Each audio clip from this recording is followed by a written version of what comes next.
what's it like to get the call? Well, the call is always anticipated but never expected.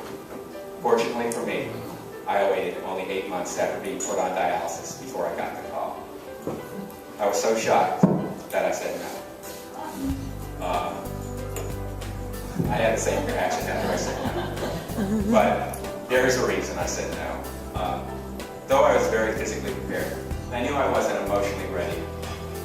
And me having to have a kidney and pancreas transplant, I knew a life had to be lost or mine to be saved. I didn't want to waste a life. So I said no. I slept on that night, and the next morning, I called back and I said, I'd like to be put back on the waiting list. I put back on the list, and 3 weeks later, I got a call. It was on a Sunday. We made the trip up to Gainesville. I was admitted, prepped, and ready for surgery and waiting for the anesthesiologist to come in to go through the procedure he's going to follow. But it wasn't the anesthesiologist that walked in, it was the surgeon. He was there to tell me that the surgery had been canceled, that the organs had been compromised, and I would have to return home and return to the wing. We drove back on Monday. 2 days later, Wednesday morning, the phone rang again. My third call. This time was a charm. We drove up to Gainesville. I had my surgery started at around 11:50, New Year's Eve of 2008. It was completed New Year's Day of 2009, about 5 o'clock. So symbolically, obviously, that's a sign of new birth, and it wasn't my new birth. God always has a plan. And though you probably think I was crazy, and looking back, I probably was crazy to say no the first time. But as we found out about the donors, the first donor was a match. It was a woman. And the only problem with that was they told me I'd have to pee sitting down for the rest of my life. Which, obviously, I didn't get the joke at the time. The second donor, we didn't really find out much. An eventual donor resembled me very much.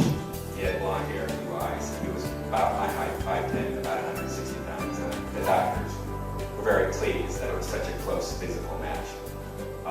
And obviously, God had a plan, because once I did get my transplants, my organs started working immediately, and I've had really no problems with the organs as far as functioning at capacity. So I guess God's plan was to have me wait 3 times. That first call he got, that he said no to, he called me and they had advised him that he probably wouldn't get an organ or 2 organs for probably a year, 2 years, 3 years.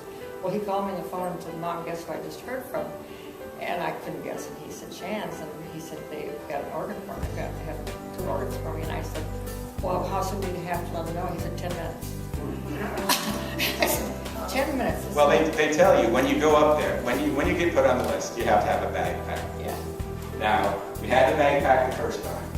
We had the bag packed the second time, but we'd only been back 2 days. So the third time we weren't packed, because we were unpacked. And when I go out and I speak, I get so many donor moms and donor families that come up to me, and they see a little bit of their loss in me, and it makes me feel like they did the right thing. There is somebody out there that's living, and there is somebody out there that's trying to help other people. And to be honest, I never really considered when I was going to get it or who I was going to get it from. I just knew that I was on dialysis, and I was going to make that work as well as I could. And when I got the call, I got the call.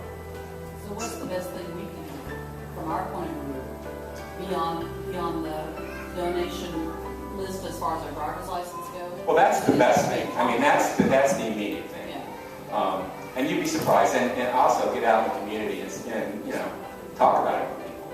I mean, there's so much information around about transplantation and organ donation, and I can tell you, my experience is that the people that are waiting are some of the strongest people, most faithful people I've ever met. People who are in such worse shape than I was.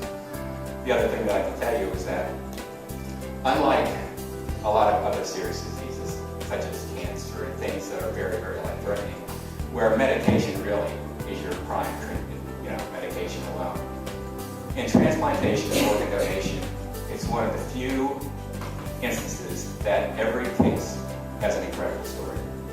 Every case has somebody giving to somebody else, somebody having maybe lost somebody else, a twin brother, maybe giving a organ from brother to brother. So it's not just getting better. It's a healing that takes place between families. You reverse the retinopathy, and what about your anti-rejection drugs? Well, the retinopathy is somewhat reversed. I was blind twice. I was blind originally. I went into a diabetic coma when I was 28 or 29. In the coma, I had something called iritis. I came out of the coma, I couldn't see. They thought it would clear up by putting cream in my eyes, and it was not associated with the coma. Well, a week went by, and it wasn't black, it was white. I mean, you think when you're blind, everything is black. For me, everything was just blinding blind. I still couldn't see. They sent me to a specialist, and he said if something wasn't done within the next 3 hours, I'd be blind forever. And the solution was shots of steroids, and my eyes were stable without the diabetes being stable. He doesn't foresee me having a problem with retinopathy, and as a matter of fact, my vision has probably gone from a 20/40 or 20/60 to almost 20/25. Sir? I don't serve anymore because, in answer to your questions, the immunosuppressive drugs. I served pro for a long time, but I really didn't serve much after diabetes because low blood sugars are bad enough, and having a low blood sugar out of the ocean, I don't think is probably a good thing. But with the immunosuppressive drugs, the way they've changed a lot in the last few years, basically, is originally, years ago, you had a lot of drugs, and you had a lot of combination of drugs. What they've done is scale that back tremendously because the drugs do cause side effects, and in answer to your question about do I still serve, they make you susceptible, especially to skin cancer. That's the first outbreak. But that's not a huge thing. You have to be wary of it. You go to a dermatologist every 3 or 4 months is my schedule. But it's something that if they catch it early, you shouldn't have a problem. But that's always looming out there.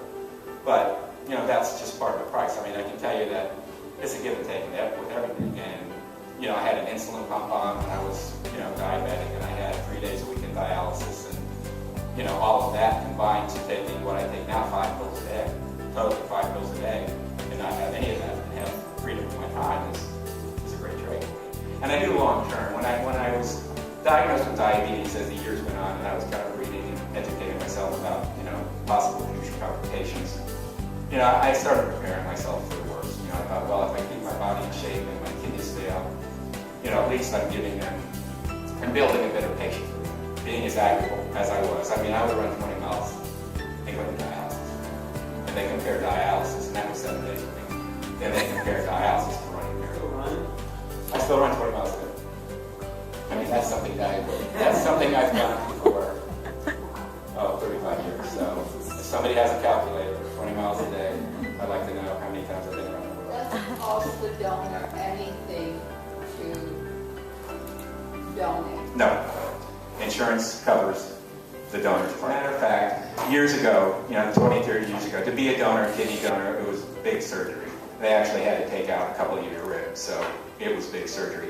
Now they do what's called, in layman terms, a belly button surgery. They go through your belly button, and you maybe, after a few months, have a scar that's the size of a dime. I outlived blindness, diabetes, trauma, seizures, kidney failure, dialysis, and a double organ transplant. I was given the gift of life through organ donation, a gift I received from a complete stranger.